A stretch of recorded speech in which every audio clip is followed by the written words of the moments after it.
One of the main reasons that people don't get what they want is because they don't actually figure out what it is. And the probability that you're going to get what would be good for you, let's say, which would even be better than what you want, right? Because, you know, you might be wrong about what you want easily, but maybe you could get what would really be good for you. Well, why don't you? Well, because you don't try.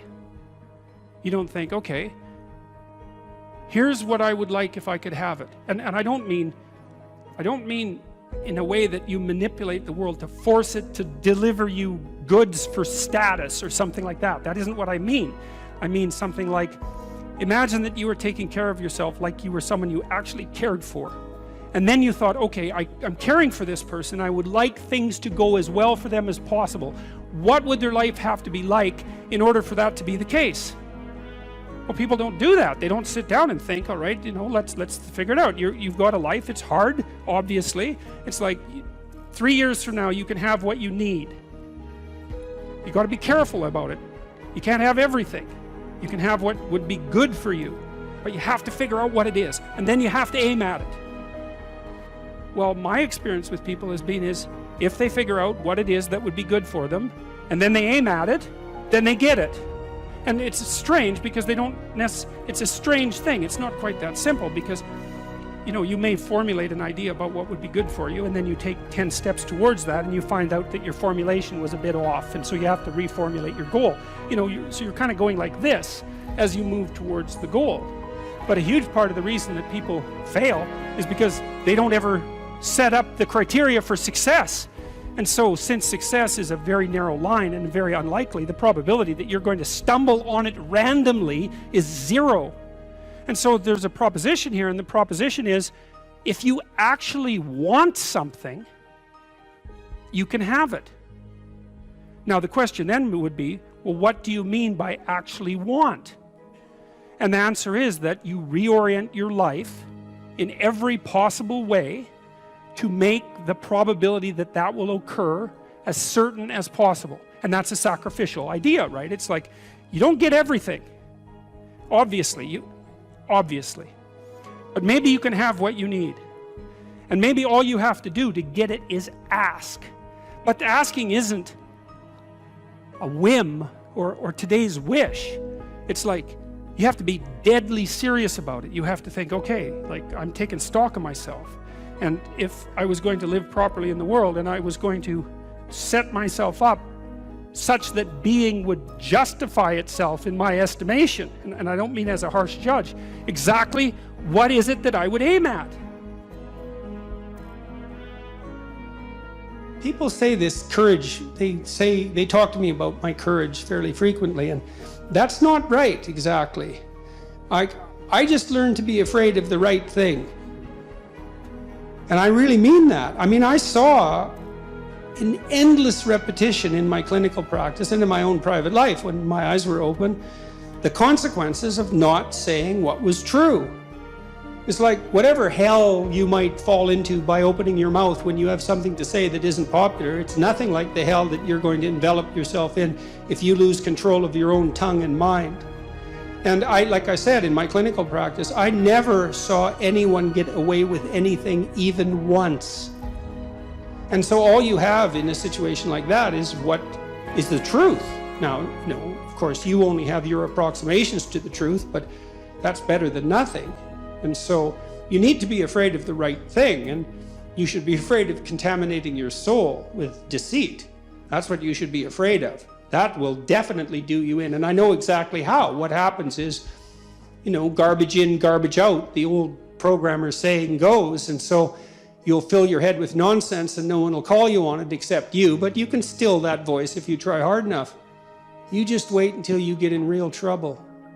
You know, one day there'll come a point where you have to make a decision, and the decision is the difference between life and death, or worse, between someone else's life and death, or worse, between health and the suffering that's worse than death. And because you've compromised yourself to such a degree, you will not be able to rely on your judgment, and you will make the mistake you shouldn't make, and then you're done. And that will absolutely happen. So you tell mistruths voluntarily at your exceptional peril, and you avoid the unpleasant truths that you might have to delve into in all their messiness at your absolute peril and the peril of everyone around you. And so if you see that, you become afraid of that. That's hell. And hell is worse than death. So, and I mean that most sincerely. The existential psychotherapist in the 50s, taking a page from Heidegger, talked about thrownness, right? The arbitrary nature of our existence. I mean, here you are, you have the ethnicity and race that was bestowed upon you. You had no choice in that. You're the victim and the beneficiary of this particular historical moment.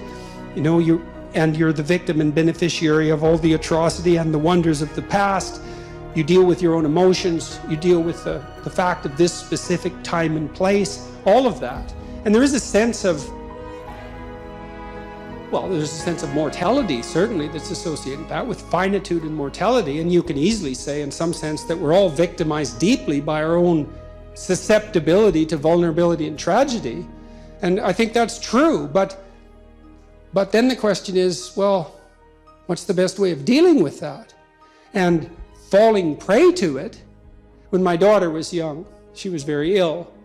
And one of the things we told her repeatedly, and which I think she did very well to her credit, was often she was too ill really to be able to go to school because she couldn't wake up in the morning and she was in pain. But she needed to go to school. And one of the things we told her was, don't use your illness as an excuse. Right? Because you're already in trouble, kid. You got your problems and they're serious. But if you can hold on to the distinction between the part of you that can, in spite of this, and the part that can't because of it, and not blur that distinction, then that's one more thing you have on your side while you're attempting to struggle through this. And to her credit, she managed that, and quite pristinely, and that was extraordinarily helpful. It was very difficult at times. After she had had her hip replaced, she couldn't get around that well. And so we decided to put her in a motorcycle course, which was rather a terrifying thing to do since she just had a hip replacement, but she needed to have a scooter to get around. And so she went with her mother to this motorcycle course, and they were driving motorcycles, not scooters. And at one point, one of the people who was being trained wiped out on the motorcycle, and it was rather traumatic, let's say. And she woke up the next day and was too afraid to go to the course. And so we said, it's understandable. Why don't you just get in the car and go to the course and see when you get there if you can manage it? And she got herself out of bed and went and managed it, and then she passed the course, and then she had a scooter and could zoom around the city for the next couple of years. And so that was really good.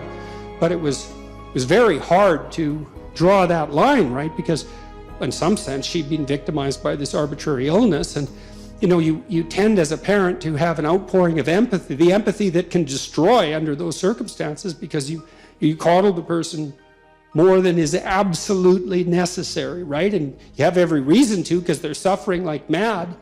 But you want to be a victim and be a tragic figure? And you might say yes, but you wouldn't if you thought it through. So, and then if someone asked me that question, say, in a clinical setting, I would do a little analysis of it. It's like, okay, well, you're suffering from this traumatic experience. You want to get over it. We'd have to figure out what the practical steps might be, and that might be finding somebody to talk to, or there's other ways of dealing with it. But you delve into the practical realm to sort of address that. Sit on your bed one day and ask yourself, what remarkably stupid things am I doing on a regular basis to absolutely screw up my life? And if you actually ask that question, but you have to want to know the answer, right? Because that's actually what asking the question means. It doesn't mean just mouthing the words. It means you have to decide that you want to know. You'll figure that's out so fast it'll make your hair curl. It's as if Jung thought about this. He thought that people had two poles of consciousness, and one was the individual consciousness that we each identify with, and the other was something he called the self, and the self is you might think about it as the divine within. That's a close enough approximation. It's the universal part of your consciousness. It's your conscience. That's another way of thinking about it, whatever your conscience is. But it's something that you can consult. It's like the Socratic daemon, Socrates said. that the thing that made him different than everyone else in Greece was that he consulted his daemon, his genius. He asked himself how it was that he should conduct himself in the world, and then he did that, whatever it was. He didn't try to force a solution, you know, he didn't try to force a solution selfishly. He asked, I'm going to manifest myself in the best possible manner in the world. I would like to do that. What would that be? Well, you're perfectly capable of thinking. God only knows how. You're perfectly capable of immense feats of imagination and dream and fantasies. God only knows how you do all of that. What would happen if you consulted yourself about the best possible outcome for you? You might get an answer.